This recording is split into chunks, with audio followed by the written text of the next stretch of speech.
සම්මා සම්බුදු සරණයි සුපින්නත් ඔබ හැම දිනාටම අද බිනර පුරපසළොස්වක පොහොදා කාන්තා විමුක්තිය පිළිබඳව කතා කරද්දී සිව්වනක් පිරිස අතරට භික්ෂුණී ශාසනය නැත්නම් භික්ෂුණීන් වහන්සේලා ඇතුළත් වුණු සම්බුද්ධ ශාසනයේ භික්ෂුණී ශාසනය ආරම්භුණු අද අසිරිමත් බිනර පුරපසළොස්වක පොහොය දවස. ඔබ දන්නවා බුදු පියාණන් වහන්සේ සිද්ධාර්ථ කුමාරයන් ලෙස උපත ලැබලා සත් දිනක් ඇවෑමෙන් මහාමායා මව් බිසව කාලක්‍රියා කරාට පසුව දෙව්ලොව වැඩියාට පසුව සුළුමව හැටියට උන්වහන්සේව කිරිදී හදා වඩා ගත්තේ තමන්ගේ පුතා සහ දුවවත් පැත්තකින් තියලා මහා ප්‍රජාපති ගෝතමී බිසෝන් වහන්සේ පසු කලෙක උන්වහන්සේ ඒ ගෝතමිය මහා ප්‍රජාපති ගෝතමී භික්ෂුණීන් වහන්සේ බවට පත් වෙනවා භික්ෂුණී ශාසනය ආරම්භ කරමින් කීප විටක්ම ඉල්ලීම් කරලා පසු ආනන්ද හිමිපාණන් වහන්සේගේ අග්‍ර උපස්ථායකයන් වහන්සේගේ මැදිහත් වීමෙන් බුදු පියාණන් වහන්සේ අෂ්ට ගරු ධර්ම පිළිගන්න කැමති නම් පුළුවන් නම් කාන්තාවන්ටත් මේ ශාසන වරම දායාදේ ලබා දෙනවයි කියලා සැලකර සිටියයන් පසුව එය ඉස්මුදුනින් පිළි අරගෙන අෂ්ට ගරු ධර්ම පිළි අරගෙන කාන්තා විමුක්තිය වෙනුවෙන් භික්ෂුණී ශාසනය ආරම්භුනේ අද වගේ දවසක. ඒ වගේම ලංකාවේ තපස්සු භල්ලුක වෙළඳ දෙබෑයන් විසින් අර බුදු පියාණන් වහන්සේගේ සත්සති ගත කරද්දී 7 වෙනි සතියේදී Taman අතටපත් ජීවකේශ ධාතුන් වහන්සේලා ඔවුන් වෙලෙන්දන් නිසා බුරුමේ ශ්වේදගොන් සෑරදුන් වහන්සේ තුල තැන්පත් කරන්නත් ලංකාවේ ත්‍රිකුණාමලයේ ගිරිහඬු සෑයේ තිරියායේ තැන්පත් කරන්නත් හේතු කාරණා වුණා. ඒ අනුව ගිරිහඬු සෑය නිර්මාණය වෙන්නේ අද වගේ පුරපසළොස්වක පොහොය දවසක. ඒ වගේම ඊට තදාසන්නව තිබෙන සේරුවාවිල විහාරස්ථානයේ ලලාට ධාතුන් වහන්සේ තැන්පත් කරලා ඒ පූජාව සිදු වෙන්නේත් අද වගේ දවසක. ඒ නිසා අද සුවිශේෂී පුරපසළොස්වක පොහොය දවසක මුළු ලෝකෙටම සද්ධර්මයේ sannivedanaya කරන්න මීට 13 වසරකට පෙර බෞද්ධ රූපවාහිනී නාලිකාව ඇතුළු බෞද්ධ ගුවන්විදුලිය ශ්‍රී සම්බෝධි සදහම් සංග්‍රහව එක්ව සැදුණු බෞද්ධ මාධ්‍ය ජාලය නිර්මාණය කොට වදාළ දැයි පෙරපිනෙන් පහළව අති උදාර යුග මෙහෙවරක් ඉටුකොට නිමවා අප අතරින් අකල්හි වියෝවි දෙව්ලොව වැඩි පරම පූජනීය දරණාගම කුසල ධම්ම පින්වත් නා සමිඳුන් වහන්සේගේ ශ්‍රී නාමය ගෞරවයෙන් සිහිපත් කරගෙන උන්වහන්සේ ප්‍රාර්ථනීය උතුම් බෝධියකින් අජරාමර නිවන් සම්පත් සාක්ෂාත් කරගනිත්වා කියලා ප්‍රාර්ථනා කරගෙන අදත් අපි පෝදා දම්සර වැඩසටහන නොයසේනම් සංගායනා ධර්ම සාකච්ඡාව ආරම්භ කිරීමටයි සූදානම. අද දවසේ මේ උතුම් ධර්ම සාකච්ඡාවට වැඩම කොට වදාළ කොළඹ 7 ආර්.ජී. සේනානායක මාවතේ ශ්‍රී සම්බෝධි විහාරාධීශ්වර එංගලන්තේ ලන්ඩන් නුවර ශ්‍රී සම්බෝධි භාවනා මධ්‍යස්ථානාධිපති එවැගේම හබරකඩ එවැගේම කොටුගොඩ සහ හන්තාන සම්බෝධි ධර්ම මධ්‍යස්ථානයන් ත්‍රිත්වයේහි අධිපති ලංකාවේ ප්‍රථම ඉංග්‍රීසි බෞද්ධ දහම් පාසල වුණු ශ්‍රී සම්බෝධි දහම් පාසලෙහි විදුහල්පති බෞද්ධ මාධ්‍ය ජාලයේ අධ්‍යක්ෂ පරම පූජනීය බොරලන්දේ වජිරඥාන අපේ නායක ස්වාමීන් වහන්සේව ඉතාමත්ම ගෞරවයෙන් සාදු කියලා නමස්කාර පූර්වකව පිළිගන්නවා. ඒත් එක්කම වරකාපොළ හැලගල අමරාවති දම්සෙනසුනේහි ප්‍රධාන අනුශාසක එවැගේම බියගම සමගි මාවතේ සම්බුද්ධ රාජ විපස්සනා භාවනා මධ්‍යස්ථානාධිපති විචිත්‍ර ධර්ම කතික පූජනීය කැලණියේ අජිත ස්වාමීන් වහන්සේවත් සාදු කියලා නමස්කාර පූර්වකව පිළිගන්නවා. සුපින්වත්නි පසුගියදා මේ වැඩසටහනට දායකත්වය දැක්වී ඕස්ට්‍රේලියාවේ මෙල්බර්න් නුවර ඉන්න අපේ ලලිත් මහත්මයා ඇතුළු පිරිස. ඒ වගේම මෙවර මේ සඳහා දායකත්වය දක්වන්නේ කුසල ධම්ම නාහිමිපාණන් වහන්සේ වැඩ වාසය කරන සමයේ ඉඳලා අපිට බොහෝම හිතයිශීවන්ත මහනුවර ඉඳලා මෙහි පැමිණිලා සුවිශේෂී වශයෙන් ශාසනික කටයුතු වලට කුසල ධම්ම මහමුදුරුත් එක්ක දායකත්වයේ දක්වපු නීතිඥ ඒ.ඕ.ආර්. ප්‍රනාන්දු මහත්මයා. එතුමා බොහෝම සදැහැති පින්වතෙක්. එතුමා තමන්ගේ ආදරණීය බිරිඳ ප්‍රිය භාර්යාව 2020 වසරේ ජූනි මාසේ 27 වෙනිදා පරලොවසපත් වුණා පද්මා ප්‍රනාන්දු මහත්මිය. එතුමියට නිර්වාණ සුවය ප්‍රාර්ථනා කරගෙන අද දවසේ මේ සඳහා දායකත්වයේ දක්වනවා. එතුමා අපට ප්‍රශ්නාවලියක් නැත්නම් අද දවසේ සාකච්ඡා කරන්න හොඳ මාතෘකාවකුත් ලබා දීලා තියෙනවා. ඒ නිසා මේ මාතෘකාව පිළිබඳව කතා කරන්නට කලින් අපි කැමති එතුමන්ලට ආරාධනා කරන්න බුදු පියාණන් වහන්සේ පාමුල මල් වට්ටිය පූජා කරලා චිරාගත සම්ප්‍රදායනුකූලව දහත් වට්ටිය ස්වාමීන් වහන්සේලාට පූජා කරන්නට කියලා.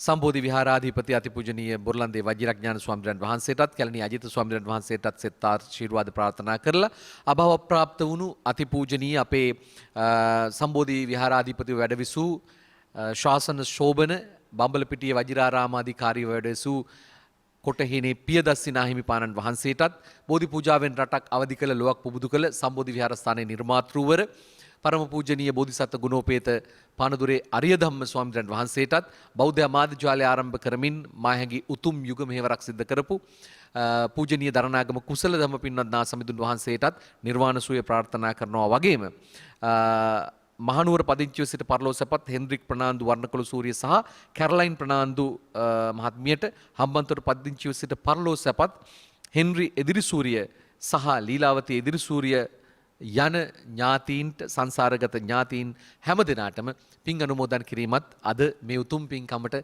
ධර්ම දාණයට දායක වීමේ අරමුණු අතර වෙනවා. ඒ නිසා මේ සියලු සත් අරමුණු සාක්ෂාත් වේවා කියලා ප්‍රාර්ථනා කරගෙන අපි සූදානම් ධර්ම සාකච්ඡාව ආරම්භ කරන්න. එතුමා ධර්ම සාකච්ඡාවලට බොහොම කැමති 2010 වසරේ අපි කුසල ධම්ම හමුදුරන්ගේ නායකත්වයෙන් බෞද්ධ ආමාත්‍ය ජාලයෙන් සිදු කරපු පළවෙනි දඹදිව චාරිකාවේදී එවකට තලවතුගොඩ ශ්‍රී ඥානාරාම භාවනා මධ්‍යස්ථානාධිපතිව වැඩ විසූ පූජනීය අධිකාරිගම සන්ත සුමන ස්වාමීන්ද්‍රයන් වහන්සේ සමග අපට පින්වත්කම ලැබුණා බුද්ධගයා ශුද්ධ භූමියේ ඉඳගෙන ධර්ම සාකච්ඡාවක් මෙහෙවන්න එවකට විකාශය වෙච්ච බෞද්ධයාගේ අත්පොත කියන වැඩසටහනට. ඒ වැඩසටහන වීඩියෝ පටිගත කිරීම ලබාගෙන එතුමා අතේ තිබිච්ච ඒක මුද්‍රණය කරලා පසුගියදා භවය කියලා භවතණ්හා සූත්‍රය තමයි මේකේ මාතෘකාව වුණේ. සබ්භාසව සූත්‍රයත් ඇතුළත්ව කල්යාණ මිත්‍ර සම්පත්තිය කොයිතරම් සසරෙන් නිතර වෙන්න ප්‍රයෝජනවත් වෙනවද කියන කාරණාව එතුමා ලස්සන පොත් පිංචක් නිර්මාණය කරලා මේක හැම දිනකටම බෙදා හදා දුන්න අපාතටත්පත් වුණ අය. ඉතින් ඒ එවැනි කටයුතු කරන මහත්මයෙක් අද දවසේ තමන්ගේ මියගිය ඥාතීන් සිහිපත් කරගෙන මේ දායකත්වයේ දක්වන ගමන් අපිට යෝජනා කරනවා මියගිය අයට පින් දෙන්නේ කොහොමද කියලා පොඩ්ඩක් කතා කරන්න කියලා. මේක අපි බෞද්ධයෝ අතර තියෙන ලොකු ප්‍රශ්නයක් නේ අපේ හාමුදුරනේ. අපි මිය යනකොට චුති චිත්තය කොයි වගේ වෙනවද? චුති චිත්තය ක්ෂණයකින් කොහොමද ඊළඟ භවයට පදනම් බඳින්නේ? කොච්චර හොඳ කරත් අන්තිම මොහොතේ වැරදි නරක නිමිත්තක් සිතිවිල්ලක් පහළ වුණොත් ඔහු ටික කලකට හරි අපායගාමී වෙනවද අගතිගාමී වෙනවද නැත්නම් සුගතියට යන්න කල් යනවද? ඒත් එකම ඥාතීන්ට පින් අනුමෝදන් කරන නිවැරදි විදිහක් තියෙනවද? කොටින්ම කියනවා නම් දෙවියන්ට පින් දෙද්දි අත මෙහෙම තියාගෙන ඉන්නේ. ඇයි? දොහොත් මුදුන් දීලා මල් පොහට්ටුවක් වගේ නෙළුම් පොහට්ටුවක් වගේ දෙයත් නළලේ බැඳ වඳින්නේ නැත්තේ ඇයි? කියලා ඔය වගේ කාරණා අපේ අතර තියෙනව නේද? ප්‍රශ්නකාරීව. සමහර දෙනා එක එක පණිවිඩ කියනවා, එක එක හේතු කාරණා කියනවා. හැබැයි අද අපි සැකහැර මනවින් දැනගන්නයි සූදානම් වෙන්නේ අපේ ස්වාමින් වහන්සේලා දෙනමගෙන්. අපි පළමු කොටම කැමති දැනගන්න අපේ වජිර හාමුදුරුවන්ගෙන්, අපේ නායක හාමුදුරුවන්ගෙන්, හාමුදුරුවනේ චුතිසිත කියන්නේ මොකද්ද? චුත වෙනවයි කියලා කියන්නේ පිට වෙනවා, පිටත් වෙනවා කියන කාරණාවනේ. චුතිසිත කියලා කියන්නේ මොකද්ද?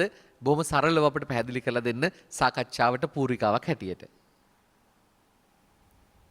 අද දවසේ අපේ දම් සභා මණ්ඩපයට වැඩම කොට වදාළ අපේ කල්යාණ මිත්‍ර කැලණි අජිත් ස්වාමීන් වහන්සේගෙන් අවසරයි බෞද්ධ ආමාත්‍ය ජාලයේ වැඩසටහන උපදේශක නීතිඥ අපේ ශශික ජයතිලක මහත්මයා සිහිපත් කළා වගේ විශේෂයෙන් අපිට උත්පත්ති වගේම මරණය කියලා කියන කාරණය දැනගන්න එක ඊටාම වටිනවා. බුදුරජාණන් වහන්සේ නමක් ලෝකයට පහළ වෙන්නේ සත්වයා දුකින් එතර කරවන්න. ඒ දුකින් එතර කරවනකොට අපි දැනගන්නවා, අවබෝධ කරගන්නවා, තේරුම් ගන්නවා ප්‍රධාන වශයෙන්ම අපිට තියෙනවා දුක් තුනක්. ජාති ජරා මරණ කියලා කියන දුක් තුනක් නේද? එතකොට ජරා මරණ කියලා කියන දුක් ස්වභාවයන් දෙකම හටගන්නේ ජාතියෙන් ඉපදීමෙන්. බුද්ධ දේශනාවට අනුව ඉපදීම නැති කළොත් තමයි අපිට නැවත ජරාවටපත් වෙන්නෙත් නැහැ, මරණයටපත් වෙන්නෙත් නැහැ. ඉතින් ඒ වගේම දැන් කොහොම වුණත් අපි උත්පත්ති ලැබලා ඉන්නේ නේද? කොහොම වුණත් අපි ඉපදිලා ඉන්නේ. ඉපදිලා ඉන්නකොට මේ මනුෂ්‍ය ජීවිතයට පැමිණියාට පස්සේ අපි පූර්ව ආත්භාවයන් වල එහෙම නැත්නම් ඉස්සෙල්ල ආත්භාවයේ ස්වභාවය අපි දන්නේ නැහැ. කොහෙන් ආවද කියලා දන්නේ නැහැ. නමුත් අපි මේ මනුෂ්‍ය ජීවිතේ ජීවත් වෙන තැන පිළිබඳව අවබෝධයක් තියෙන්න ඕනේ. ඒ වගේම තමයි ජීවත් වෙලා මරණයෙන් පස්සේ කොහෙටද යන්නේ කියලා කියන කාරණෙත් අපි දැනගන්න ඕනේ. එතෙන්දී ඊටම වැදගත්ම කාරණේ තමයි මේ සිතේ පැවැත්ම පිළිබඳව, සිතේ ස්වභාවය පිළිබඳව තේරුම් ගන්න එක. බුදුරජාණන් දේශනා කළා අපේ සිතේ පැවැත්මත් එක්ක සිද්ධ වෙනවා, ඇති වෙනවා ජවන් සිත් කියලා ස්වභාවයක්. ඒතකොට ජවන් සිත් 7ක් අභිධර්මයේ උගන්වනවා. පළමුවෙන්ම අර ඇතිවීම, පැවතීම, නැතිවීම කියන එක හටගත්තට පස්සේ ඊළඟට කර්ම විපාක දීලා අවසාන වශයෙන් අපිට චුතිසිත කියලා කියන එක ඇති වෙනවා. දැන් අපි ගත්තොත් එහෙම මේ චුතිසිත කියලා කියන්නේ එතකොට මරණාසන්නයේ ඇති වෙන සිතනේ නේද? ඊළඟට මේ ලෝකෙට බිහි වෙනකොටම එහෙම නැත්නම් උත්පත්තියත් එක්ක හටගන්න සිත තමයි එතකොට ප්‍රතිසන්දිසිත. චුතිසිත කියලා කියනකොට අපි හිතන්නේ සාමාන්‍යයෙන් මරණයටපත් වෙන අවස්ථාවේ ඇති වෙන සිත කියලා. අපි අවබෝධ කරගන්න ඕනේ ඊටම වැදගත් කාරණේ තමයි මරණය ගැන අපි ඉදිරියේදී සාකච්ඡා කරනවා. එතකොට මේ මරණය කියලා කියන කොටත් සම්මුති මරණය තියෙනවා. එක පැත්තකින් පරමාර්ථ වශයෙන් අපි මරණයටපත් වෙනවා. සම්මුති වශයෙන් මරණයටපත් වීම වෙන අවස්ථාව තමයි එතකොට අපි කියන්නේ අපේ ආයුෂ් කාලය ගෙවිලා, කර්මය ගෙවිලා, එහෙම නැත්නම් හදිසි අවස්ථාවකදී හරි මරණයටපත් වෙන මොහොතේ ඇති වෙන සිතක් චුතිසිත කියලා. කියන්නේ මේ ආත්මභාවයෙන් නික්මෙන සිත අවසාන සිත. චුතිසිත කියලා කියන්නේ එතකොට. ඒ වගේම තමයි මොහොතක් පාසාත් අපි මරණයටපත් වෙනවා. ඒක පරමාර්ථයෙන් සිද්ධ වෙන්නේ. එතකොට ඒකයි කියන්නේ හිතේ ස්වභාවය සාමාන්‍යයෙන් ඇති වෙනවා, පවතිනවා, නැති වෙනවා. ඒතකොට නැති වෙන අවස්ථාව තමයි චුතිසිත කියලා කියන්නේ. ඉතින් ඒ චුතිසිතේ ස්වභාවය අනුව එහෙම නැත්නම් චුතිසිතට අරමුණු වන ස්වභාවය අනුව තමයි, අරමුණ අනුව තමයි ප්‍රතිසන්දිසිතේ ස්වභාවය තීරණය වෙන්නේ. එතකොට එහෙම නැත්නම් මරණාසන්න සිත අනුව තමයි නැවත උත්පත්තියක් ලැබනකොට උත්පත්තියක් ලබන තැන සහ ප්‍රවෘත්ති විපාක වශයෙන් ඒ ජීවිතයේ යම්කිසි කර්මයකට අපි විපාක දෙන්නේ. සැප හරි දුක හරි විඳින්නේ. එතකොට චුතිසිත කියලා කියන්නේ මරණාසන්නයේදී ඇතිවන සිත. ඒ වගේම මේ පිනුතුන්ට මතකයි බුදුරජාණන් වහන්සේ ගෙන් ඇහුවා එක්තරා මාරෙක්, ඒ කියන්නේ එක්තරා යක්ෂයෙක් අහනවා, ඉන්ද්‍ර කියන යක්ෂයා, ස්වාමීනි මේ සත්වය උපදින්නේ කොහොමද? නැවත මරණයට පත් වෙලා නැවත උපදින්නේ කොහොමද කියලා. ඒ උපදින අවස්ථාවේදී ශාරීරික ස්වභාවය අපි දන්නවා. එතකොට කය හටගත්තේ කොහොමද කියලා දන්නවා. පඨමං කලලං හෝති කලලං හෝති අබ්බුදං අබ්බුදා ජායති පේසි පේසේ නිබ්බත්තති ඝනෝ ඝනාපසාකා ජායන්ති කේසාලෝමා නකාපිච කියලා ඉස්සෙල්ලාම කලලෙන් හට ගන්න ওই විදිහට ශරීරය හැදෙනවනේ නේද? බීජයකින් ශරීරය හැදෙනවනේ. ඒත් එක්කම හට ගන්නෝ මේ චුතිසිතත් එක්ක චුතිසිතේ තියෙන කර්මානුරූප ස්වභාවයෙන් අපි තීරණය වෙනවා සුගතිගාමී ජීවිතයක් ලබනවද එහෙම නැත්නම් දුගතිගාමී ජීවිතයක් ලැබෙනවද කියලා. ඉතින් අපි දන්නවා බුදුරජාණන් දේශනා කළේ චුතිසිතේදී ඒ අරමුණ යහපත් නම් ලෝභ, ද්වේෂ, මෝහ, ditthිමාන ආදී කෙලෙස් ධර්මයන්ගෙන් ඈත් කරගෙන පින් සිතක්, කුසල් සිතක් පහළ කරගත්තොත් අපිට පුළුවන් චුතිසිතේදී නැවත ප්‍රතිසන්දිසිත පහළ වෙනකොට යහපත් ආත්මභාවයකට ගමන් කරන්න. ඒක තමයි චුතිසිතේ ස්වභාවය. ඒ නිසා මොන විදිහේ කුසල කර්මයන් සිද්ධ කළත් මොන විදිහේ අකුසල කර්මයන් සිද්ධ කළත් අවසාන වශයෙන් සිත බොහෝම පිරිසුදු සිතක් බවට පත් කරගන්න ඕනේ. ඒ නිසා තමයි බුදුරජාණන් දේශනා කළේ හැම වෙලාවෙම සිහියෙන් කටයුතු කරන්න.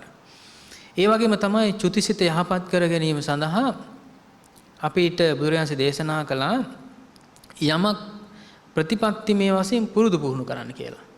ඒතර අපේ හිත පුරුදු කරන තරමට තමයි අවසාන සිත යහපත් කරගන්න අපිට පුළුවන්කම ලැබෙන්නේ. ඒ නිසා නිරන්තරයෙන්ම පින්කම් කිරීම, නිරන්තරයෙන්ම කුසාසිතේ සිත මෙහෙවීම, යෝනිසෝ මනසිකාරයෙන් සති සම්පජඤ්ඤයෙන් යුතුව වාසය කිරීම ඊටාම වැදගත් චුතිසිත යහපත් කර ගැනීම සඳහා, ඒ තුලින් ප්‍රතිසන්දිසිත යහපත් කර ගැනීම සඳහා.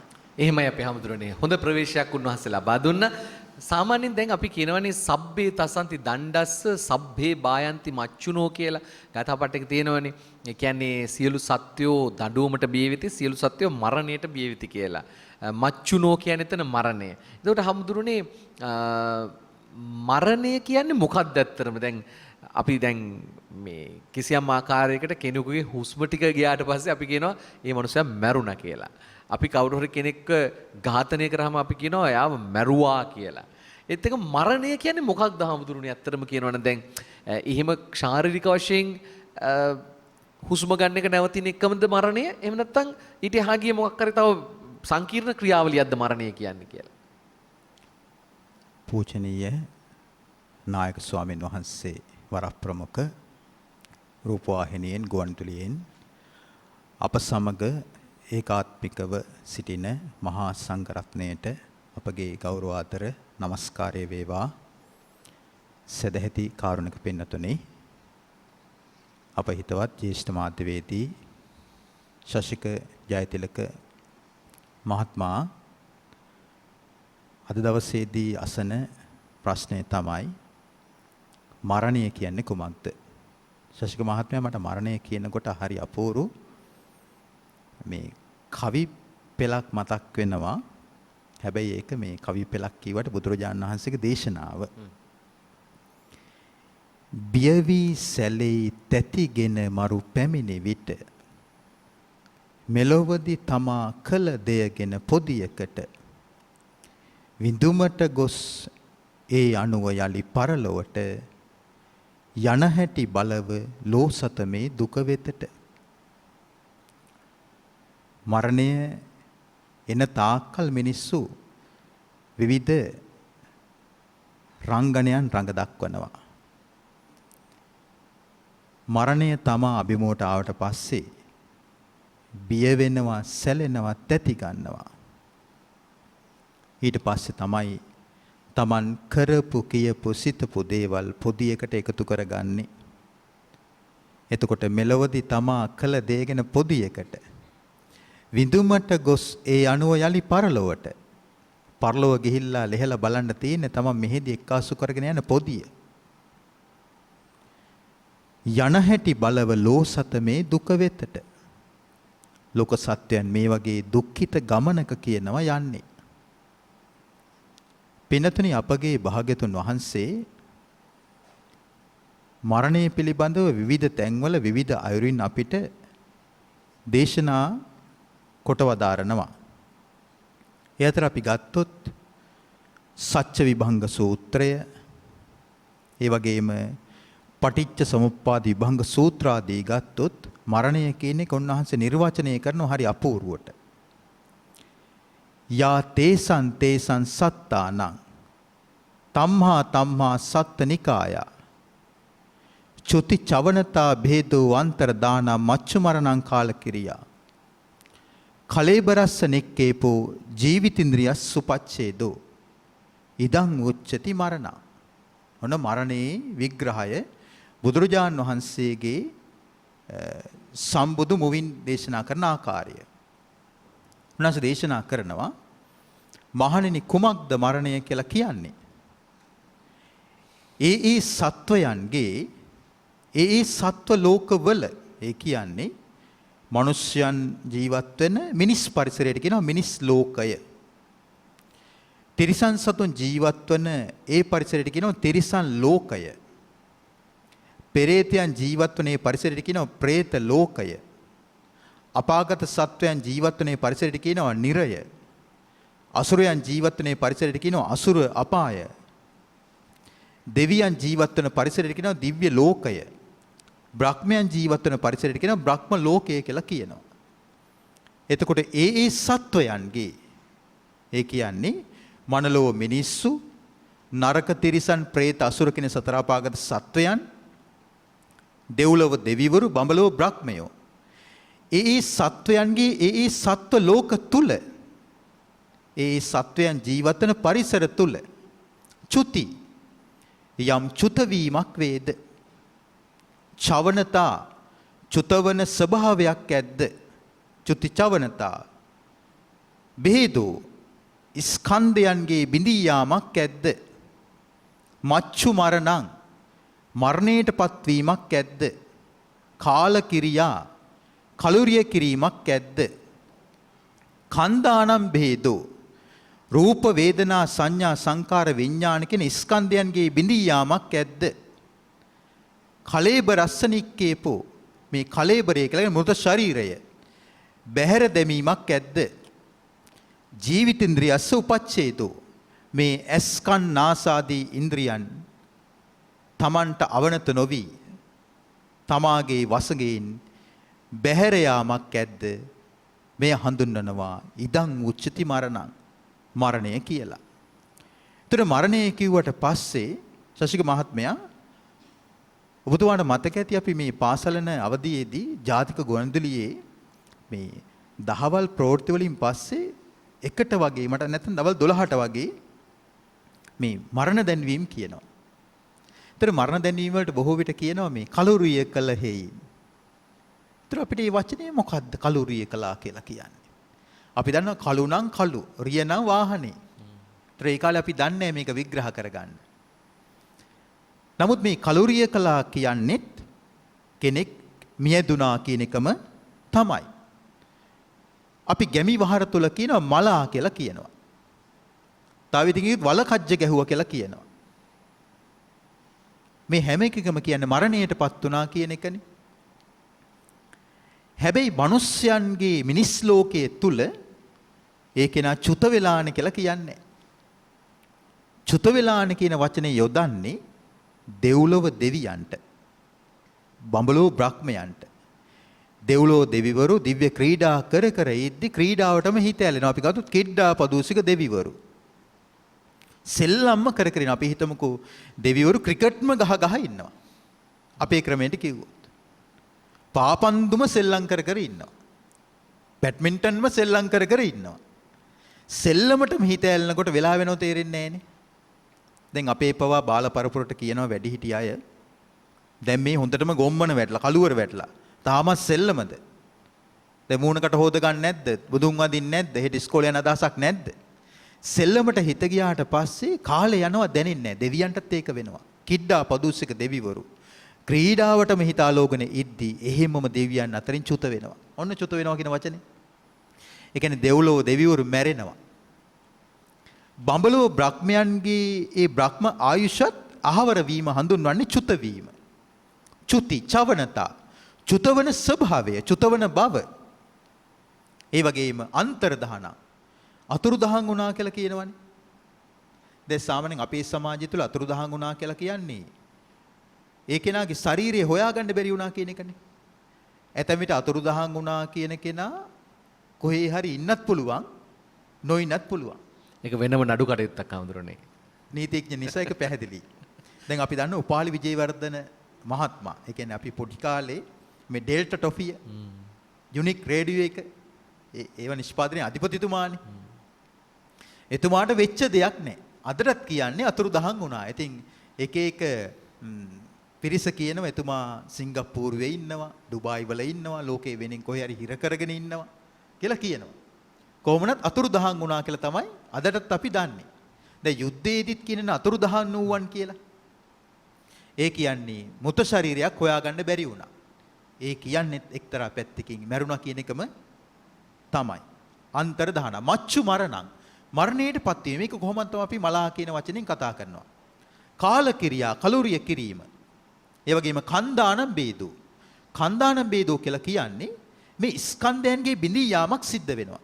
දැන් රහතන් වහන්සේලා, පසේ බුදුරජාන් වහන්සේලා, සම්මා සම්බුදුරජාන් වහන්සේලා ජීවිතෙන් සමගැනීම අපි මැරුණා කියලා කියන්නේ. ස්කන්ධයන්ගේ බිඳී යාම සිද්ධ වෙනවා. එහෙනම් රහතුන්ගේ ජීවිතයෙන් සමුගැනීම, පසේ බුදුවරු ජීවිතයෙන් සමුගැනීම, සම්බුදුරුන් ජීවිතයේ සමුගැනීමත් මරණය කියන කාරණේ ඇතුලේ දාලා තියෙනවා. හැබැයි උන්වහන්සේලායි පුනරුත්පත්තියක් කරා යන්නේ නැහැ. පුනර්භවයක් නැහැ. රාග දේශ මොහ දුරිම දුරු කරපු නිසා, තණ්හාව ෂේ කරපු නිසා පිරිනිවන් පානවා. එතකොට මෙහි සඳහන් කරන්නේ මේ කන්දානම් බේදෝ කියලා කියන්නේ ඒ බුදුපසේ බුදු මහරහතන් වහන්සේලාගේ රූපස්කන්ධ, වේදනාස්කන්ධ, සංඥාස්කන්ධ, සංස්කාරස්කන්ධ සහ විඥානස්කන්ධය බිඳී යාමත් එක්තරා පැත්තකින් මරණයටපත් වුණා කියන එකම තමයි. කන්දානම් බේදෝ කලේබරස නික්කේපෝ. ඒ කියන්නේ මේ කලේබරය මුතු ශරීරයේ බැහැර දැමීමක් ඇද්ද? ඒ වගේම ජීවිතින්ද්‍රිය සුපච්ඡේදෝ මේ ඉන්ද්‍රියන්ගේ බිඳී යාමක් ඇස් දෙක තියෙනවා. ඇස් දෙකේ සජීවී බව නැහැ, පේන්නේ. කන් දෙක තියෙනවා, ඇහෙන්නේ. නාසය තියෙනවා, ගඳ සුවඳ දැනෙන්නේ. දිව තියෙනවා, රස දැනෙන්නේ. ශරීරයේ තියෙනවා, හෙලවෙන්නේ. නිසල දේහයක්. විඥාණය නම් කොහොමත්ම මැරිච්ච වෙලාවෙම චුත වෙනවා. ඉතින් මේක තමයි භාගතුන් වහන්සේගේ ධර්මයට අනුව මැරුණා, මරණයටපත් වුණා, කලුරිය කළා, චුත වුණා කියලා කියන්නේ. හොඳයි. ඔක සිංහල භාෂාව ඉගෙන ගනිද්දී ධ්වනිතාර්ථය කියන මේ මාතෘකාවට උදාහරණ කොට ගන්නා වූ මේ දෙයක් තමයි ඔය අපේ හඳුරු පැහැදිලි කරේ. දැන් කලුරිය කරා කිව්වට ඇත්තද? මිය ගියා, මරණයටපත් වුණා කිව්වම අභව ප්‍රාප්ත විය කිව්වම නිකන් ඇත්තද මොන වෙලාවද දන්නේ නැහැ කියලා අපි අහනවා. දැන් අනතුරුදායකයි කියලා ලයිට් කණුවක ගහලා තිබුණොත් එහෙම අපි අල්ලලත් බලනවා අනතුරුදායකද කියලා. හැබැයි අන්තරාවයි කිව්වම පොඩ්ඩක් පස්සට එනවා මේ අන්තරාවයිනේ කියලා. දෙකෙන්ම වෙන්නේ එකම දේ. අන්තරාවයි කියන්නේත් අනතුරුදායකයි කියන්නේත් එකයි. කලුරිය කරා අභව ප්‍රාප්ත වුණා මිය ගියා කියන්නේත් එකම එකයි. නමුත් අර වාචාර්ථය ගත්තාම නැත්තම් ධ්වනිතාර්ථය ගත්තාම ඒයින් මතුවන ධ්වනියෙන් අපව තැති ගන්නව නැත්තම් අර්ථය වැඩි කරලා පෙන්නනවා. අපේ පින්වත් වජිර ස්වාමීන් වහන්සේගෙන් අහන්නේ මේ මරණයේ ප්‍රභේද පිළිබඳව අපිට තවදුරටත් ටිකක් දැනගන්න ටිකක් කියලා දෙන්නකෝ අපේ හඳුරන්නේ. අද අපි කතා කරන්නේ මරණයනේ. ගොඩක් අය මරණය ගැන කතා කරනකොට බයයි. බයයි එහෙමයි. නේද? එතකොට කොයි මොහොතේ මරණයටපත් වෙනවද කියලා අපිට කියන්න බෑ. ඉතින් බුදුරජාණන් දේශනා කළේ අපි නැවත නැවත මරණය ගැන සිහි කරන්න මරණයට ඉක්මනට යනව නෙවෙයි. නේද? අර එක ස්වාමීන් වහන්සේ නමක් හැමදාම දානශාලාවේදී මුණ ගැහුණත් කියනවලු මේ මම හෙට දවසේ මේ අපවත් වෙනවා කියලා. ඊට පස්සේ එදා හෙටත් කියනවලු ආපහු මං හෙට අපවත් වෙනවා කියලා. ඉතින් කොහොම හරි එහෙම කිය ඉඳලා අවුරුදු 90 ගාණක් වගේ ජීවත් වුණා කියලා කියනවා. ඉතින් එතකොට මේ මරණය කියලා කියන එක මෙනෙහි කිරීම බුදුරජාණන්සේ දේශනා කළේ අප්‍රමාදී. එහෙම නැත්නම් ප්‍රමාදීමයි මිදෙන්න පුළුවන්කම ලැබෙනවා. කියන්නේ අපිට නිවනට කිට්ටු කෙනෙක් බවට පත් වෙන්න අපිට විශාල ශක්තියක් උපද්දනවා. ඒ නිසා තමයි මරණය ගැන නැවත නැවත සිහි කරන්න කියලා කියන්නේ. ඉතින් මරණය ගැන සිහි කරනකොට කුසාසිත උපදව ගන්න පුළුවන්. වේගෙන් කුසාසිත උපදව ගන්න පුළුවන්. අකුසලයට හිත නැඹුරු වෙනකොට වේගෙන් අපි මැරෙනව නේද කියලා හිතුවට පස්සේ අපිට වේගෙන් ඒ අකුසාසිතින් මිදිලා කුසාසිතක් පහළ කරගන්න පුළුවන්කම ලැබෙනවා. ඉතින් මරණය පිළිබඳව සිහි කරනකොටත් කුසාසිතක් පහළ කරගන්න නම් අපි මරණය කියලා කියන එක හරියට දැනගන්න ඕනේ. බුදුරජාණන් දේශනා කළා මරණයේ ප්‍රධාන වශයෙන් ප්‍රභේද 4ක්. බුදුරජාණන් දේශනා කළා ආයුක්ඛය මරණය, කම්මක්ඛය මරණය, උභයක්ඛය මරණය සහ උපච්ඡේදක මරණය කියලා මරණ 4ක්. ඒතර මරණය මේ විදිහට තමයි සිද්ධ වෙන්නේ. ආයුක්ඛය කියලා කියන්නේ ආයු කියලා කියන්නේ ආයුෂ කාලයනේ. කය කියලා කියන්නේ වැය වෙන එක, ක්ෂය වෙන එක. එතකොට සම්පූර්ණයෙන්ම ආයුෂයේ ගෙවලා මරණයටපත් වීමට කියනවා ආයුක්ඛය මරණය කියලා. ඒතර අපි කියන්නේ සාමාන්‍ය කෙනෙක් එයාගේ ගෙනාපු ආයුෂ ඉවරයි කියලා කියනෝනේ අපි. නේද? ලාබාල කාලේ නැති වුණත්, තරුණ කාලේ නැති වුණත්, වැඩිහිටි කාලේ නැති වුණත් අපි කියනවා මරුණට පස්සේ එයා ගෙනාපු ආයුෂ කාලේ තමයි මේ කියලා. එතකොට මෙතෙන්දි දේශනා කරන්නේ දීර්ඝායුෂ වින්දනය කරලා. කෙනෙක් මේ ජීවිතේ අපේ මනුෂ්‍ය ජීවිතේ දැන් අවුරුදු 60ක් 70ක් නම් ආයු කාලේ ඒ කාලානුරූපීව ඒ සම්පූර්ණයෙන්ම ආයු කාලයේ ගෙවලා මරණයටපත් වීමට කියලා කියනවා ආයුක්ඛය මරණය කියලා. තවත් පැත්තකින් මේ ආයුෂය කියලා කියන එක අපි දැනගෙන තියෙන්න ඕනේ. අපි ගත කරන මේ වයස ආයුෂය කියලා කියන එක හැදිලා තියෙන්නේ කොහොමද කියලා අපි දැනගන්න ඕනේ. බුදුරජාණන් දේශනා කළා ආයුෂයේ රඳා පවතින්නේ අපේ ශරීරයේ ආයුෂයේ රඳා පවතින්නේ උෂ්ණත්වයත් එක්ක. ආයුම් පටිච්ච උස්මං පටිච්ච ආයුම් කියලා කියනවා. එතකොට ආයුෂයේ රඳා පවතින උෂ්ණත්වයත් එක්ක උෂ්ණත්වයේ රඳා පවතින්නේ ආයුෂයත් එක්ක. එතකොට දැන් ස්වාමීන් වහන්සේ මතක් කළා වගේ මනුෂ්‍ය ජීවිතයෙන් මරණයටපත් වෙන විදිහ, දිව්‍ය ලෝකයෙන් මරණයටපත් වෙන විදිහ, එහෙම නැත්නම් සතර ආපායෙන් මරණයටපත් වෙන විදිහ, බ්‍රහ්ම ලෝකයෙන් මරණයටපත් වෙන විදිහ, මනුෂ්‍ය ලෝකේ රහතන් වහන්සේ නමක් වඩටපත් වෙලා පින්නුවම් පාන විදිහ තමයි ඔය ස්වාමීන් වහන්සේ මතක් කරපු ඒ මරණය කියලා කියන ඒ විදිහට විග්‍රහයේදී අපේ ස්වාමීන් වහන්සේ මතක් කළේ.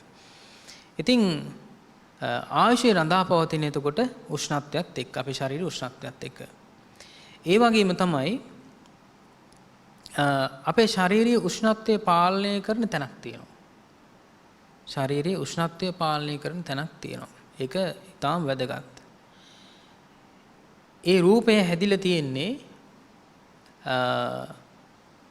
කර්මයෙන්. ඒකට කියනවා කර්මජ තේජස කියලා. අපි කියන්නේ ආහාර දිරවන තැන. තේරුණාද? අපි ලබා ගන්න ආහාර දිරවන තැන අග්න්‍යාසය නේද? ඒ පිටත් එකතු වුණාට පස්සේනේ ආහාර දිරවන්නේ. ආන්නේ ඒ එතන හැදිලා තියෙන්නේ කර්මයෙන්. සාමාන්‍යයෙන් අපි හිතන්නේ නැහැ නේ ගැන නේද? ඒක අපි ලබාගෙන තියෙන්නේ ඒක අපිට ලැබිලා තියෙන්නේ කර්මයෙන්.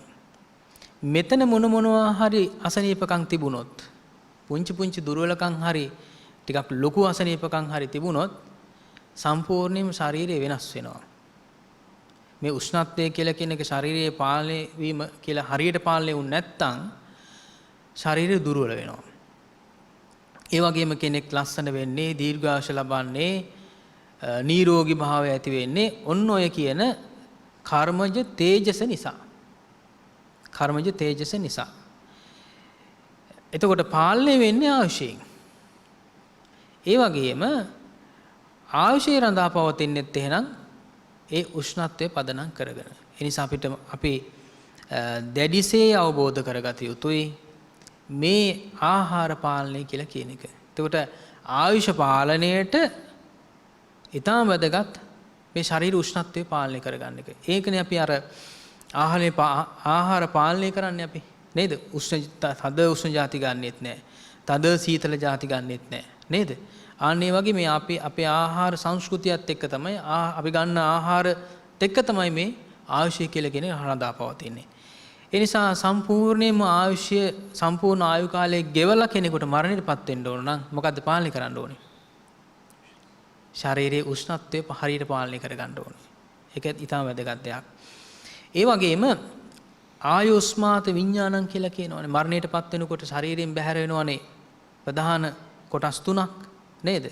ආයුෂය බැහැර වෙනවා, උෂ්ණත්වය බැහැර වෙනවා, විඥානේ බැහැර වෙනවා. එතකොට උෂ්ණත්වයේ බැහැර වීම කියලා කියන්නේ අර අපි කර්මයෙන් ගෙන ආපු කර්මයෙන් සකස් කරගත්ත කර්මජ තේජස කියලා කියන එකේ ආයු කාලයේ ගෙවිලා යනවා. අන්න ඒකට තමයි ආයුක්කේ මරණය කියලා කියන්නේ. ඊළඟට කම්මක්ඛය මරණය. කම්මක්ඛය කියලා කියන්නේ සියලුම කර්ම ක්ෂය කරලා. ඒ කියන්නේ ඉස්සලා ආත්මභාවයේදී අපි රැස් කරගත්ත කර්මයක් තියෙනවනේ. මහා බරපතල කර්ම තියෙනවනේ නේද? දැන් උත්පත්තියක් එහෙම නැත්නම් මනුෂ්‍ය ජීවිතයක් ලබන්න හේතුණු කර්මය ඊටාම බලසම්පන්න පුණ්‍ය කර්මයක්. බලසම්පන්න පුණ්‍ය කර්මයක්. ඒ වගේම එතෙන්දිත් අපි දීර්ඝ සම්පත්තියෙන් යුක්තවද ඒ වගේම අපේ ශාරීරික වශයෙන් අපි ගත්තොත් නිරෝගීකමෙන් යුක්තවද බාහිර වශයෙන් ගත්තොත් අපිට උසස් කොළවල උපදින එක ඊළඟට විශේෂයෙන් පරිවාර සම්පත් කියලා කියන එක ඒ හැම දෙයක්ම අපි ලබාගෙන තියෙන කර්මයෙන්නේ. ඒතර මොකද්ද මේ මරණය හා සහ සම්බන්ධ මේ කර්මය? එතකොට කර්මයෙන් හැමදේම සිද්ධ වෙනව නෙවෙයිනේ. නේද? බුදුරජාණන්සේ දේශනා කළා නියාම ධර්ම පහක්. නේද? උතු නියාම, බීජ නියාම, කම්ම නියාම, ධම්ම නියාම, චිත්ත නියාම කියලා. එතකොට මේ නියාම ධර්ම වලින් එකක් තමයි මේ කර්මය කියලා කියන්නේ. එතකොට සම්පූර්ණයෙන්ම හැමදේම කර්මයෙන් සිද්ධ වෙනවා නෙවෙයි. එතකොට බුදුරජාණන්සේ දේශනා කළේ කර්මය කියලා කියන එක හරියට ඥාති කෙනෙක් වගේ. කම්ම බන්දු නේද? කම්ම පටිසරණෝ. එතකොට කම්ම බන්දු කියලා කියන්නේ ඒකයි. හරියට ඥාති කෙනෙක් වගේ කර්මය කියලා කියන එක. එතකොට ඒ කර්මයේ සම්පූර්ණයෙන්ම ක්ෂය කරලා තමයි එතකොට මරණයටපත් වෙන්නේ කම්මක්ඛය මරණයේදී. ඒ වගේම තමයි අපි පුණ්‍ය කර්මයක් සිද්ධ කරගත්තොත් ඒ කියන්නේ දීර්ඝායු සම්පත්තිය ලබන්න සිද්ධ කරලා තියෙනවනේ යම් කිසි කර්ම. ආහාර පාන දීම වශයෙන් හරි නේද?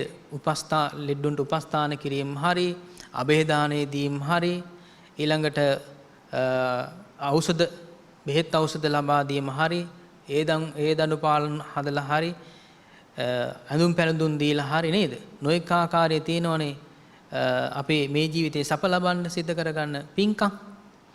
ඒ පින්කම් සිදු කරගත්තාම ඒ කර්මය තුළින් අපි ලබා ගන්නවා ආනිසංස පක්ෂයක්. ඒ ආනිසංස එහෙම නැත්නම් ජීවිතේ සැප හෝ දුක සම්පූර්ණයෙන්ම විඳලා සැප හෝ කර්මයට අනුව සැප හෝ දුක විඳලා මරණයටපත් වීම එතකොට කියනවා කම්මක්ඛය මරණය කියලා. තවත් මරණයක් තියෙන උභයක්ඛය මරණය.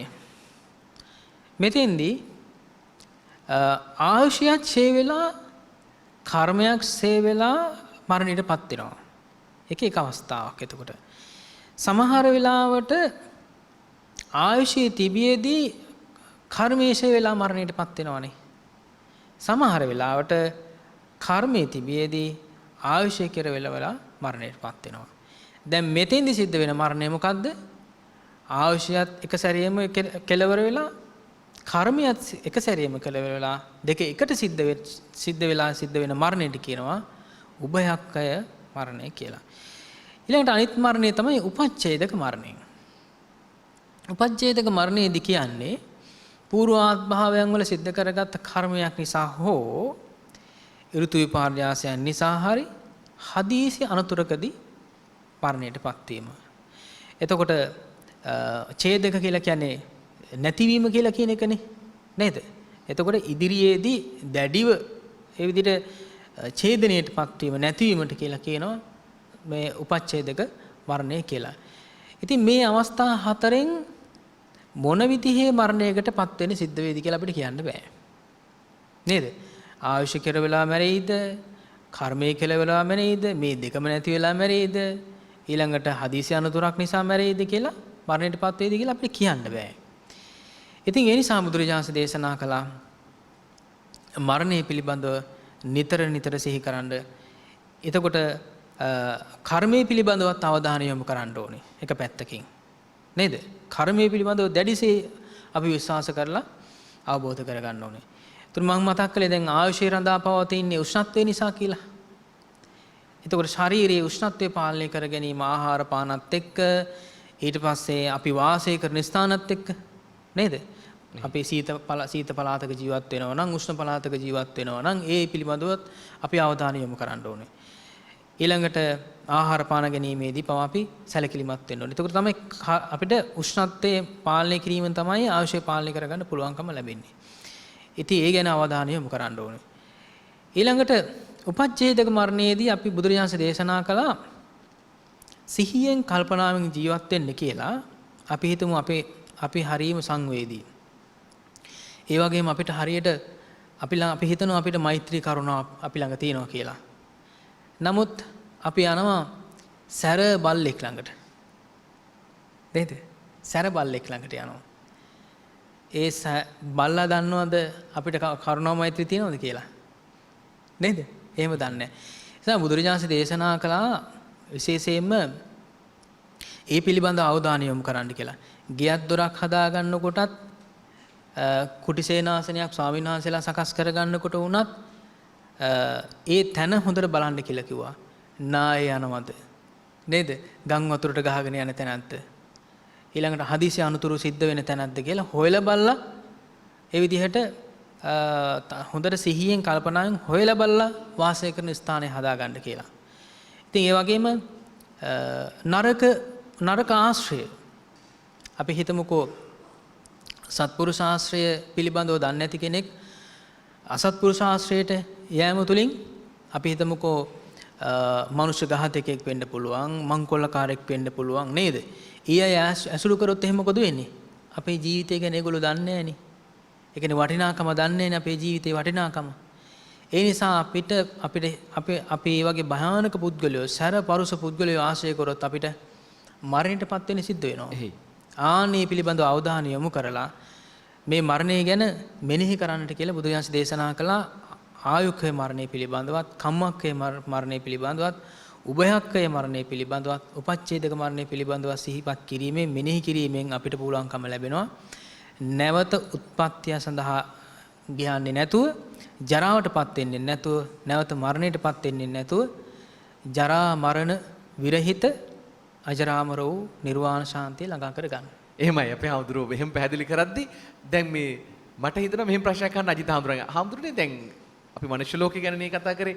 දිව්‍ය ලෝකේ බ්‍රහ්ම ලෝකේ දෙව් බඹුන් මැරෙන්නේ නැද්ද? යාමයේ තුසිතේ පරිනිම්මිත වසවර්ති ආදී සදෙව් ලෝකය. අපි දන්නවා പ്രേත අසුර නරකය තිරිසන් ලෝකය කියලා මේ අපාය හතරක් තියෙනවා. අර 6 4 නොදන්න අය කියලා අපි කියන්නේ 6 කියන්නේ දිව්‍ය ලෝක 6 4 කියන්නේ අපාය 4 කියන එකනේ. ඒතර මේ දිව්‍ය ලෝකවල දෙවිවරු අර පැලඳගෙන ඉන්න මල් මේ පර වෙනකොට ඒගොල්ලෝ දන්නවා ඒගොල්ලන්ගේ ආයුෂ ඉවරයි කියලා. සමහරවිට මේ දෙවියන්ට දාඩිය දාන්නේ නැල්ලු දාඩිය දාගෙන එනවනම් ඒ අය දන්නවා ආයේ චුත වෙන්න සිද්ධ වෙනවා කියලා. දැන් ඔහොම තමයි අපි සාහිත්‍ය අහලා තියෙන්නේ. මොකද්ද ඇත්තටම වෙන්නේ හාමුදුරනේ? දෙවියෝ බමුන් මැරෙන්නේ නැද්ද? ශශික මහත්මයා මේ ප්‍රකාශයේ සාහිත්‍යයට එකතු වෙලා තියෙන්නේ මූලික බුදු වදනින්ම තමයි. බුද්ධ දේශනාවෙම තමයි. දැන් අපි මම අර මුලින්ම මරණය ගැන සඳහන් කරද්දී පැවසුවා දෙව්ලොව දෙවියන් චුත වෙනවා. ඒ වගේම බඹලොව බ්‍රහ්මයන් චුත වෙනවා. ඒ කියන්නේ ආයුෂය ඉවර වෙනවා. ජීවිතය අනිත්‍ය වෙලා යනවා. ආයමත් කර්මාන් රූපීව තමන්ගේ කර්මයේ බර යම් පැත්තකට ඒ පැත්තට ගහගෙන යනවා. බුදුරජාන් වහන්සේගේ සම්බුදු භාෂිත අපි නිවැරදිව පරිශීලනය කරනවා නම් නුවණින් විමස ආත්ම සංඥාව සක්කාය දිට්ඨිය ප්‍රකට වෙන්නේ නැහැ. සක්කාය දිට්ඨිය දුරු වීම පිණිස අපිට සම්මා දිට්ඨිය උපදිනවා. සක්කාය දිට්ඨියෙන් තමයි සම්මා දිට්ඨියට හානි කරන්නේ. සම්මා දිට්ඨිය යම් දවසක ශ්‍රාවකයා ඇති කරගත්තද ලෝකෝත්තර වශයෙන් එදාට සක්කාය දිට්ඨිය දුරින්ම දුර වෙලා යනවා. ඒත් එක්කම විචිකිච්ඡා සීලබ්බත පරාමාස කියන ත්‍රිවිධ සංයෝජනම ප්‍රහීන වෙලායි ශ්‍රාවකයා සෝතාපන්න මගපලලාභී ශ්‍රාවකෙක් බවට පත් වෙනවා. ශෂ්ක මහත්මයා දෙව්ලොව දෙවිවරු චුත වෙනකොට ඔබතුමා කිව්වා වගේ ඒ දිව්‍ය විමානවල තියෙනවා පරසතු මදාරා ගස් වෘක්ෂයන්. එතකොට ඒ විමානවල තියෙන ඒ උයන්වල ඒ මල් ගස්වල මල් පර වෙනවා කියනවා. කොළ හැලිලා වැටෙනවා. ඒ වගේම ඒ දිව්‍ය පුත්‍රයාට දිව්‍ය විමානයේ ඉන්නට සිත කියන්නේ සිත අලවන්නේ. දැන් අපි යම් තැනක ඉන්නකොට අපිට සිත අලවන ගතියක් තියෙනවනේ. ඒ වගේම සමහර තැන් ගැන අපිට තියෙන කලකිරීමක්. මම කොයි වෙලාවෙද පැනගන්නේ කියලා හිටියේ කියලා කියනවනේ අපි ඇතැම් විට. ආන්ගේ ඔය දෙවියන්ටත් තියෙනවා සිත අලවන්නේ නැති ස්වභාවයක්. ඔබතුමාර කිව්වා වගේ කිහිලි වලින් දාඩිය දාන්න ගන්නවා. එතකොට අන් දෙවිවරු අර දෙවිවරු ළඟට අර චුත වෙන දෙවියා ළඟට ඇවිල්ලා කියනවා ඊතෝ බොහෝ භවත සුගතින් ගච්ඡ සුගතියට යන්න සුගතින් ගන්ත්වා සුගතියට ගොස් සුලද්ද ලාභං ලබ දුර්ලභ ලාභේ ලබන්න. ඒතර දෙව්ලොව දෙවිවරු දෙවියන් අතර ඉන්නකොට සුගතිය කියලා හඳුන්වන්නේ මනුස්ස ලෝකය. දැන් මනුස්ස ලෝකේ අපි හඳුන්වන්නේ සුගතිය කියලා දෙව්ලෝක දිව්‍ය ලෝකයේනේ. හැබැයි දිව්‍ය ලෝකයේත් මනුස්ස ලෝකයේත් සුගතියම තමයි. නමුත් දෙව්ලොව දෙවිවරු සුගතිය කියලා මනුලොව හඳුන්වනවා. ඒතර දෙව්ලොව දෙවිවරු කියනවා චුතවන දිව්‍ය පුත්‍රයාට ඔබ චුත වෙලා ගිහිල්ලා මනුලොව සිත පිහිටව ගන්න. මනුලොව ගිහිල්ලා ඔබ දුර්ලභ ලාභේ වන තෙරුවන් සරණ යන්න. ආරකාන්ත සීලයක පිහිටන්න මාර්ගඵල ලබන්න කියලා කියන්නේ. එහෙනම් දෙව්ලොව දෙවියන්ගේ ජීවිතයත් නිත්‍ය නෑ. බඹලොව බ්‍රහ්මයන්ගේ ජීවිතත් නිත්‍ය නෑ. හැබැයි අර සදාකාලික සංඥාවක් දෙනවනේ අන්‍යාගමික දර්ශනවලින්. ඒක අපිට හරියට පැහැදිලි කරගන්න පුළුවන්. නැත්නම් අපිට දැන් අද පොහොය දවසේ මේ වැඩසටහන් නරඹන්නේ ශ්‍රවණය කරන්නේ බෞද්ධ ප්‍රජාව විතරක් නෙමෙයි. ලෝකේ පුරා අබෞද්ධ බොහෝ දෙනෙක් බෞද්ධ නාලිකාව සමග ඒකාත්මිකව කටයුතු කරනවා. ඉතින් අබෞද්ධ ඔබත් අවබෝධ කරගන්න ඕනේ සදාකාලික ස්වර්ගයක් කියලා එකක් කොහෙවත් නැහැ. සදාකාලික ස්වර්ගය කියලා හඳුන්වන්නෙම දීර්ඝ ආයුෂ වැඩි නිසා. ඒ කියන්නේ ආයුෂ ලක්ෂ ගණන් වලින් කෝටි ගණන් වලින් තියෙන නිසා සදාකාලිකයි කියලා හඳුන්වනවා. නමුත් ඒවත් සදාකාලික නෑ. ඒ අපිට දැන් මේ සති මාස අවුරුදු ගෙවිලා යනවා වගේ ඒ අවුරුදු ලක්ෂ ගණනොත් කෙමින් ගෙවිලා ගිහිල්ලා යම් දවසක දෙව්ලොව දෙවියන්ටත් බඹලොව බ්‍රහ්මයන්ටත් චුත වෙන්නට සිද්ධ වෙනවා. කොටින්ම දෙවියන් වහන්සේට දෙවියන් වහන්සේගේ පුත්‍රයාටත් ඒ දෙව්ලොවෙන් චුත වෙලා යලි භව ගමනක යන්න සිද්ධ වෙන කෙන එකයි මේ කෙටියෙන්ම කියන්නේ. මට මතක් වෙනවා මේ සුනිල් එදිරිසිංහයන් ගායනා කරන සදාකාලික නොවු ලෝකේ සදාකාලික ප්‍රේමයක් කියන සින්දුව. ඒත් එක්කම මගේ මිත්‍රයෙකුට මේ සම්මුඛ පරීක්ෂණයකට එන්න කියලා ඔහු අහපුවාම ඔහුගෙන් ඔයා කැමති පර්මනන්ට් කාඩ් එකකට එන්නද නැත්නම් පාර්ට් ටයිම් ජොබ් එකකටද කියලා ඔහු කියලා තිබුණ කදිප උත්තරයක් ජීවිතෙත් ඉන්පර්මනන්ට් කොට පර්මනන්ට් රස්සා කොහෙන්ද සර් කියලා.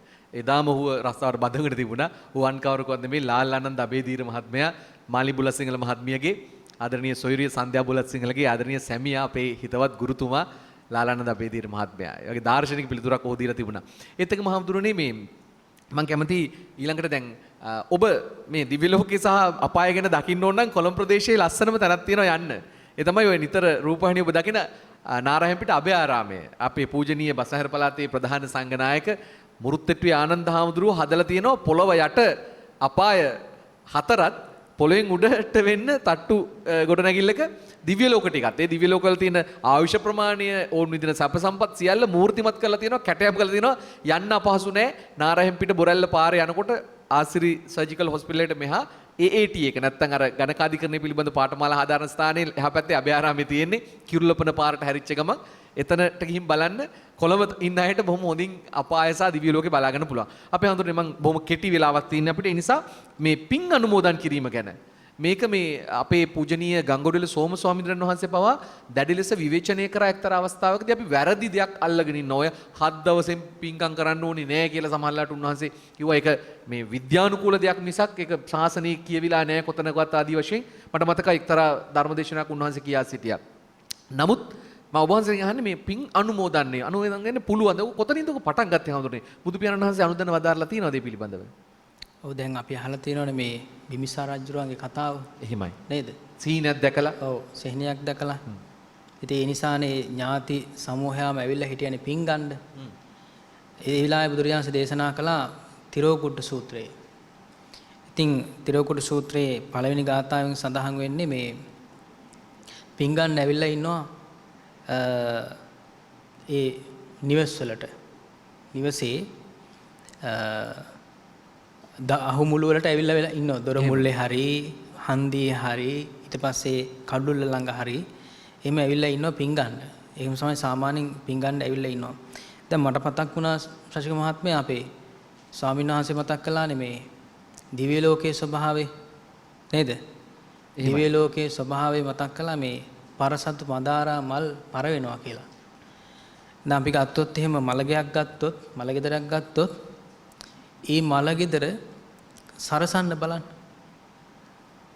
ලයිට් බල්බ් දාලා නේද? ඊට පස්සේ මල් සැරසිලි කරලා සරසන්න බලන්න. අර උත්සව අවස්ථාවක් වගේ ලස්සන වෙනවද කියලා බලන්න. එහෙම ලස්සන වෙන්නේ නැහැ. දන්නෝ මේක මලගයක් කියලා. නේද? මේ මැරිච්ච දේහය සරසන්න බලන්න. මේකප් දාලා එහෙම කරනවනේ දැන්. නේද? කොච්චර සරසනවද? අපි hina වෙලා ඉන්න කැමතිනේ. ඒ වගේම තමයි තවත් කෙනෙක් hina වෙනව දකින්න හරි කැමති අපි. දේහයක් හදන්නත් පුළුවන් ශාසක මහත්මයා hina වෙලා හදන්න. නේද? දැන් මලගිය කෙනෙක්ගේ කට තොල් ටික දෙපැත්තට ඇදලා දත් ටික පේන්න හැදුවොත් මොකද වෙන්නේ? දැකලා තියෙනවද එහෙමයි? ස්වභාවයෙන් මෙහෙමයි ඉන්නවා. අනේ hina වෙලාමයි මේ මරණයටපත් වෙලා තින්නේ කියලා. නේද? ඇවිල්ලා කියන්නේ හිටියා වගේමයි කියන්නේ. හිටියා වගේමයි කියලා කියනවනේ. නමුත් අපි ඇතුලෙන් දුක් වෙනවනේ. නේ? ඇතුලෙන් දුක් වෙනවනේ. ඒ කියන්නේ මෙයා මරණයටපත් උනායි කියලා. මරණය කියලා කියන්නේ මරණයමයි. ඒක බාහිරින් කිසිම දෙයකින් සරසන්න පුළුවන් දෙයක් නෙවෙයි. ඒ වගේම එහෙම මරණයටපත් වෙච්ච කෙනාට අපි ලබාගත් ඒ අයගෙන් ලබාගත් ප්‍රයෝජනවලට, උපකාරවලට ප්‍රත්‍යුපකාර දක්වන්න ඕනේ. ඒක තමයි පින් අනුමෝදන් කිරීම කියලා කියන්නේ. එතකොට එහෙම පින් අනුමෝදන් කරනකොට මම කෙටියෙන් මතක් කරන්නම්. පින් ගන්නෙ කොහෙද? පින් ගනීද කියලා හොයන්න යන්න එපා. හොයන්න යන්න එපා. බුදුරජාණන් දේශනා කළේ අපිට යම් කිසි යුතුයකමක් ඉෂ්ට කරා නම් අපි මේ කරන්නේ යුතුයකමක්. කළගුණ සැලකීමක් තමයි අපි කරන්නේ. එතකොට ඒක කරනවා අපි 7 දවසින් නේද? 3 මාසෙන් අවුරුද්දෙන් එහෙම කරනවානේ අපි වාර්ෂිකවත් කරනවානේ. ඉතින් අපි දන් දෙන එක කවදාවත් නතර කරන්න බෑනේ. නේද? දන් දෙන එක ඥාතීන් සිහි කරන එක අපිට කවදාවත් නතර කරන්න බෑ. එයා කොහේ හිටියත් දිව්‍ය ලෝකයේ උත්පත්ති ලැබලා හිටියද, പ്രേත ලෝකයේ ඉන්නවද, නැත්නම් මනුෂ්‍ය ලෝකයේ උත්පත්ති ලැබලා ඉන්නවද කියලා අපිට ඒ ඥාතිවරය අමතක කරන්න බෑ. එම ඥාතිවරය අමතක කළොත් එහෙම අපිට අපේ ජීවිතය සම්පූර්ණ වෙන්නේ නැහැ. නේද? සම්පූර්ණ වෙන්නේ. ඒ නිසා මම මතක් කරන්න මේක විදර්ශනාවට යොමු කරලා. නේද? යම්කිසි දේශනාවක් බුදුරජාණන් දේශනා කළා මේ සමතයෙන් පටන් ගන්න විදර්ශනාවෙන් අවසන් කරන්න කියලා. තේරෙනවද? එතකොට අපි බුදුරජාණන් දේශනා කළේ හැම වෙලාවම අපේ උත්සාහය උනන්දුව තියෙන්න ඕනේ ත්‍රිලක්ෂණය දකින්න ඕනේ කියලානේ. අනිත්‍ය, දුක්ඛ, අනාත්ම කියලා කියන ත්‍රිලක්ෂණය දකින්නනේ. අපි දන් දෙනකොට වුණත්, සිල් ආරක්ෂා කරගන්නකොට වුණත්, දන් දෙන දේ බාහිර දේ දන් දෙනවා අපි. අභ්‍යන්තර දේ ශාරීරික කොටස් අපි දන් දෙනවා. එහෙම දෙනවා. ඊළඟට අපි සාමාන්‍යයෙන් උපභෝග පරිභෝග මේවා අපි දන් දෙනවා. අපි කාලයේ ශ්‍රමයේ ධනෙ දන් දෙනවා. ඒ දන් දෙන දේවල් අතරින් ධර්මයේ දන් දීමනේ උතුම්ම වෙන්නේ. මේ සිද්ධ කරගන්න ඒ වගේ පින්කමක්නේ. ඉතින් මේ විදිහට දීලා අපි පරලෝකීය ඥාතීන් ඒ විදිහට සතුටු කරන්න උත්සාහ කරනවා. අම්මා සතුටු වුණාද, තාත්තා සතුටු වුණාද, ඥාතිවරයා සතුටු වුණාද කියලා හොයා ඉන්න ගියොත් එහෙම අනාත්ම ලක්ෂණය හොයන්න වෙන්නේ නැහැ. තේරෙනවද? අනාත්මයි කියලා එකෙන් දකින්න වෙන්නේ නැහැ. ඒකට මොකද්ද කරන්න ඕනේ? පොදුවේ සියලු දෙවියෝ මේ පින් අනුමෝදන් වේවා. නේද? සියලුම ඥාතීන් මේ පින් අනුමෝදන් වේවා. එහෙම හිතනකොට පොදුවේ සිත උපේක්ෂාවටපත් වෙලා උපේක්ෂා සිතින් ඒ විදිහට විදර්ශනාවටපත් වෙලා අපිට පුළුවන්කම ලැබෙනවා මේ පින අපිට නිවන් අවබෝධ කරගන්න උපකාර කරගන්න. මේ අපි ලබාගත් අවබෝධය ඒ ඥාතීනුත් අවබෝධ කරගෙන කවදා හරි ඒ හැම දෙනාමත් නිවන් අවබෝධ වේවා කියලා අපිට අනුමෝදන් කරන්න පුළුවන්. ඒ නිසා මේ උතුම් පුණ්‍ය ශක්තිය කුසල ශක්තිය දෙවියන්ටත් මියගිය හැම දෙනාටමත් අප සෑම සුළු දෙනාටමත් නිවන් පිණිස හේතු වාසනා වේවා කියලා ප්‍රාර්ථනා තමයි. සාදු සාදු සාදු. අවසාන වතාවට ඔබ වහන්සේ කිව්වා වගේ අපි ප්‍රාර්ථනා කරගෙන කිසියම් දෙයක් කරන්න ඕනේ. දැන් පූජනීය බලංගොඩ ආනන්ද මෛත්‍රී මහානාහිමිපාණන් වහන්සේ වැඩවසන කාලේ උන්වහන්සේගේ නොපල ලිපි එකතු කරලා පොතක් පළ කරනවා සමුද්‍ර වෙත්තසිංහ කියන මාධ්‍යවේදියා. එහි තිබෙනවා උන්වහන්සේගේ දිනපොත. දිනපොතේ තියෙනවා අද දවසේ මම දුර බැහැර සිට ඇඟලුම් කම්මහලක රැකියාවට පැමිණි අසරණ මෙහෙම අහවල් මේ කාන්තාවකට උපකාරයක් කරා මේ මුදලින් ආධාරයක් කරා ඒ පිනේ බලමහිමෙන් මගේ සසර ගමන කෙටි වේවා කියලා. දැන් දිනපොත කියන්නේ තමන්ට පුද්ගලික දෙයක් නෙවෙයි ලෝකෙට පෙන්වන දෙයක් නෙවෙයි. උන්වහන්සේ හිතින් හිතන දේ වචනින් කියන්නේ නැතුව උන්වහන්සේ ලියලා තියෙනවා. මම කැමතියි හැමෝටම දැන් මේ අපි අනුමෝදන් කරනවා අනුමෝදන් වෙන අයට බලා ගන්න අනුමෝදන් වෙන අයට අනුමෝදන් වෙන්න. දැන් පව් අනුමෝදන් වෙන්නේ නැද්ද හැමෝටම? මේ අජිත හැමෝටම මට අවසාන වශයෙන් ඒක කියලා දෙන්නකෝ. දැන් අපි කිය පවක් කර කරන්නේ මම මේ කරන පව අනුමෝදන් වෙලා අර මිනිස්සයාට මෙහෙම වෙන්න ඕනේ කියලා හිතන්නේ නැති වුණාට අපි කරන පව අපේ තදාසන්න ඥාතීන්ට මියගේ ඥාතීන්ට එහෙම අනුමෝදන් වෙන්නේ නැද්ද හැමෝටම? පව් අනුමෝදන් වෙන්න පුළුවන්. පව් අනුමෝදන් කරන්න බෑ. දැන් ඔන්න ඔබතුමා කාට හරි ගැහුවා. ගහපු කෙනා මගෙත් ටිකක් තරහකාරයෙක්. ඔබතුමා මට ඇවිල්ලා කියනවා අජිත හඳුන්නේ දුන්න අරයට. සාදු සාදු. අපි එහෙමනේ කියන්නේ. හොඳ වැඩේ ඔකට. අපි සාමාන්‍යයෙන් සාදු කියලා කියන්නේ ඇතැම් විට සසික මහත්තයා අපි ධර්මදේශනාවලදී පින්නතුනි සාදු කියන්න කියලා කියෝල තමයි කරෝගන්නේ. එහෙමයි. හැබැයි විපතක් වුණා කොට පස්සේ ඒක මේ සිංහල වහරේ තියෙන හරි ඇත්තටම මේ ටිකක් හොඳ නැති තැනක්. නරකක් වුණා කොට පස්සේ අපි කියන්නේ අපිට ස්වභාවයෙන්ම හදවතින් වෙනවා සාදු හොඳ වැඩේ හොඳ වැඩේ. දැන් හොඳ වැඩේ කියන්නේත් අපි හොඳ වැඩකට නෙමෙයි. ඒතර අපිට අනුන් කරන වරද අපිට අනුමෝදන් වෙන්න පුළුවන් හොඳ වැඩක් කරලා තියෙන්නේ කියලා. නමුත් මළගිය ඥාතියෙකුට නම් කිසිසේත්ම පින් අනුමෝදන් කළාට පව් නම් අනුමෝදන් කරන්නම බෑ. අනුමෝදන් වීමක් සිද්ධ වෙන්නේ නැහැ. මම කෙටියෙන් කියන්නම්. පින් අනුමෝදන් වන එක්තරා කොට්ටාසයක් සිටිනවා. දෙව්ලොව දෙවියන්ට අපි අමුතුවෙන් පින් නොදුන්නා කියලා දෙවිවරු හිඟමනට වැටෙන්නේ නැහැ. මොකද දෙව්ලොව දෙවිවරු පිනෙන්ම තමයි ඒ දිව්‍ය සම්පත් විඳින්නේ. බඹලෝ බ්‍රහ්මයොත් එහෙමයි. මනුලෝ මිනිස්සු වන අපිත් එහෙමනේ. අපි හරි හම්බ කරලා ජීවත් වෙන එකනේ කරන්නේ. අපි කාගේවත් පිනෙන් යැපෙන්නේ නැහනේ. කියන්නේ කවුරුවත් පින් අනුමෝදන් කරනකොට පරලෝකයෙන් අපිට හාල් පොල් ලැබෙනවද? ගෙවල් දොරවල් ඉඩම් කඩම් ලැබෙනවද? ඇඳුම් පැළඳුම් ලැබෙන්නේ නැහනේ. අපි වෙහෙස මහන්සිලා තමයි මනුස්ස ලෝකේ හැටියට අපි එහෙම කරන්නේ. එහෙමයි. ඒ වගේම නිරයේ ඉන්න නිරිසත්වයන්ට පින් අනුමෝදන් වෙන්න බෑ. තිරිසන් අපායේ තිරිසන් සත්තුන්ට පින් අනුමෝදන් වෙන්නත් බෑ. හැබැයි පෙරේත ලෝකේ එක්තරා කොට්ටාසයක් ඉන්නවා. අනුන් දෙන පිනෙන් මේ යපෙන කොට්ටාසයක්. පෙරේත කොට්ටාස 7ක් තියෙනවා. මම කෙටියෙන් කියන්නම්. නිජ්ජාමන්තික ප්‍රේතයෝ, කුප්පිපාසිත ප්‍රේතයෝ, පංසුපිසාචක ප්‍රේතයෝ, පරදත්තූප ජීවික ප්‍රේතයෝ, ඒ වගේම කාලකංජ ප්‍රේතයෝ, අට්ඨ සංකලික ප්‍රේතයෝ සහ මංස පිණ්ඩික ප්‍රේතයෝ කියලා. මේ ප්‍රේත කොට්ටාස 7න් අනුන් දෙන පිනකින්ම යැපෙන ප්‍රේත කොට්ටාසයක් ඉන්නවා. ඒ අයට කියනවා පරදත්තූප ජීවී ප්‍රේත කියලා කියනවා. ඒ අයට විතරයි අපි දෙන පින යන්නේ. ඒ අය විතරයි පින් අනුමෝදන් වෙන්නේ. ඒ අය විතරයි අපි දෙන පිනෙන් සැපවත් වෙන්නේ. හැබැයි ඒ අපායෙන් ඒ ප්‍රේත ලෝකයෙන් අපි පින් දුන්නා කියලා ඒ අයට චුත වෙන්නට හැකියාවක් නැහැ. ඒක හරියට යාචකයෙකුට අපි මාසයකට අවුරුද්දකට හාල් පොල් සිල්ලර ගෙනහිලා දුන්නා වගේ වැඩක්. ඒක ඉවරවන්න පස්සේ ඉවරයි. ඒ වගේ වැඩක් තමයි පින් අනුමෝදන් වෙනවා කියන්නේ. හොඳයි. ඊටාත්ම කදිමට පැහැදිලි කිරීමක් අපිට ලැබුණා ස්වාමීන් වහන්සේලා දෙන වගේම අපි සූදානම් වැඩසටහන සමාප්තිය සටහන් කරන්න අපි ආරාධනා කරනවා නීතිඥ AOR ප්‍රනාන්දු මහත්මයා ඇතුළු පවුලේ ඥාතීන්ට පිරිකර පූජාව සඳහා සූදානම් වෙන්නට බෞද්ධ මාධ්‍යජාලය ඔබ වෙත ගෙනෙන සම්බෝධි සදහම් සංගරාව අපේ අචින්ත සමරකෝන් සහෝදරයාගේ කර්තෘත්වයෙන් මේ වරත් එළි දැක්වෙනවා.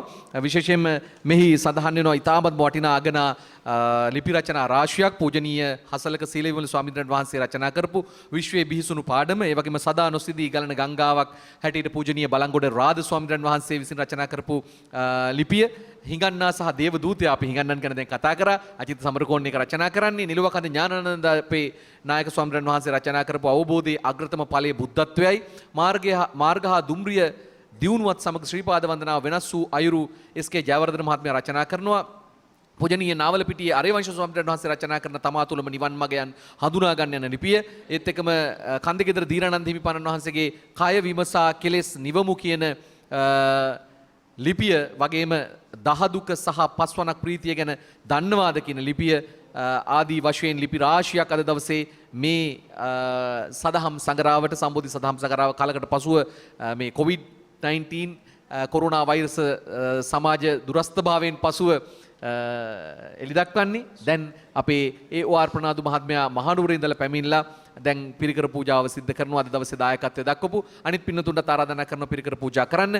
මහනුවර පදිංචි විසිට 2020 වසරේ ජූනි මාසේ 27 වෙනිදා මියගිය පද්මා ප්‍රනාන්දු මහත්මියට පින් අනුමෝදන් කිරීම මූලික අභිප්‍රාය වෙනවා. ඒ වගේම මහනුවර පදිංචි විසිට පරලෝසපත් හෙන්රික් ප්‍රනාන්දු වර්ණකඩු සූරිය සහ කැරලයින් ප්‍රනාන්දු මහත්මියට පින් අනුමෝදන් කිරීම, හම්බන්තොට පදිංචි විසිට පරලෝසපත් හෙන්රි ඉදිරිසූරිය සහ ලීලාවතී ඉදිරිසූරිය යන සංසාරගත ඥාතීන්ට පින් අනුමෝදන් කිරීමත්, පූජනීය දරණාගම කුසලධම්ම නාහිම්පාණන් වහන්සේ, පූජනීය පියදස්සි නායක ස්වාමීන් වහන්සේ, පූජනීය පානුදුරේ අරේධම්ම ස්වාමීන් වහන්සේ වර ප්‍රමුඛ අපවත් වී වදාළ සදා වන්දනීය පූජනීය ගරුතර මහා සංඝරත්නයට පින් අනුමෝදන් කිරීමත් මේ අයගේ සත් අභිප්‍රායන් අතර වෙනවා. ඒ හැම සියලු ප්‍රාර්ථනාවක්ම ඒ ආකාරයෙන්ම ඉෂ්ට සමෘද්ධ වේවා. අද දවසේ ධර්ම සාකච්ඡාවට සම්බන්ධ වුණු සම්බෝධි විහාරාධිපති පූජනීය බොරලන්දේ වජිරඥාන නාහිම්පාණන් වහන්සේට, ඒ වගේම විචිත්‍ර ධර්ම කතික පූජ්‍යපාද කැලණී අජිත නායක ස්වාමීන් වහන්සේට නිදුක් නිරෝගී සුවපත් භාවයේ චිර ජීවනයේ උදා වේවා. තව තවත් සද්ධර්මයෙන් අපේ දෙසවන් පෝෂණය කරන්න, හදවත් දහමින් නිවා සනසාලන්නට හැකියාව තුනුරුවනගේ අනන්ත මහා ගුණ බලෙන් ලැබේවා කියලා ප්‍රාර්ථනා කරගෙන දෙනාටම සම්මා සම්බුදු සරණ ප්‍රාර්ථනා කරමි.